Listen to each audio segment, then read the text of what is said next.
Haddaad 10kan calaamadood isku aragto waa inaad sida ugu dhaqsiyaha badan u guursataa. Waa muhiim inaad ogaato 10ka calaamadood ee kugu qasbaya inaad sida ugu dhaqsiyaha badan u guursato.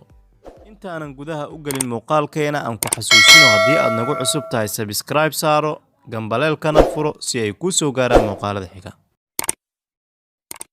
jacaylka ayaa la isla wada yaqaanaa calaamadihiisa waxaana laga yaabaa in la isku wada raacsan yahay. Waa sax inay jiraan waxyaabo aan la isku raacsanayn sida xaaladda uu ninku jeclaado gabadha, balse waxaa si fudud u garan kartaa gabadha uu qalbigaagu doonayo, iyadoo mushkilada taagan ay tahay sidaad u garan lahayd gabadha aad doonayso inay xaas ku noqoto, ubadkaaga hooyo u noqoto, mana ahan kaliya gabadha aad jeceshahay. Haddii uu qofku yidhaahdo jacaylka iyo guurka ma kala bixi karaan, ayaan halkan waxaynu ugu caddaynaynaa in calaamadaha jacaylka ay ka muuqan karaan gabadha, balse aanay gabadhaasi ku habboonayn inay xaas ku noqoto. waxaana jira calaamado badan oo kala duwan kuwaas oo aanan ahayn kuwa jacaylka, loogana baahan yahay inuu ninku dareemo inta aanu ku dhaqaaqin tallaabada guurka. Haddaba haddii aad isku aragtid calaamadahan soo socda, waa inaad gabadha ay kaaga muuqdaan sida ugu dhaqsaha badan u guursataa adigoo waqtigaaga dhowraya. Number 1, marka aad doonto inaad guriga la gasho, agteeda joogto 24 saacadood ama ka badan oo aadan marnaba ka daalin agjoogeeda. Marka aad dareento inaad nolosha wada wajahdaan, aad garabkeeda istaagto, isla markaana aad jeclaato caawimaadda aad caawinayso. 3, marka aad jeclaato ciyaarteeda iyo maseerkeeda, aad dareento raganimadaada, isla markaana aad marnaba ka xanaaqin cadhadeeda. 4, marka aad dareento isu dhawaanshihiina idinka dhexeeya adiga iyo ehelkeeda, isla markaana aad istiraahdo waad ku dhex noolaan kartaa. 5, marka aad dareento farxad marka aad la wadaagtid waxyaabaha ay jeceshahay, ayna kula wadaagto wax kasta oo aad qabanayso. 6, marka aad niyeysato adiga oo la aqalgalay iyo adigoo isku diyaarinaya wax kasta oo ka horeeya arooska iyo wax kasta oo ka dambeeyaba. 7, marka aad dareentid raali ahaanshiyo naftaada ah marka aad u hurtid maal iyada awgeed, isla markaana aadan wax cidhiidhi aadan dareemin. 8, marka aad doontid inay hooyo u noqoto ubadkaaga, isla markaana ay noqoto barta ay kuu soo burqato farxadda iyo raali ahaanshaha gurigaaga. 9, marka aad dareentid raaxo markastood istidhaahdid mustaqbalka la wadaag. 10, marka aad niyeysatid inay noloshaada isu rogi doonto cadaab haddii ay iyada meesha ka baxdo. Haddii aad 10kaas calaamadood isku aragto, fadlan sida ugu dhaqsiyaha badan u guurso. Waa calaamadaha lagu garto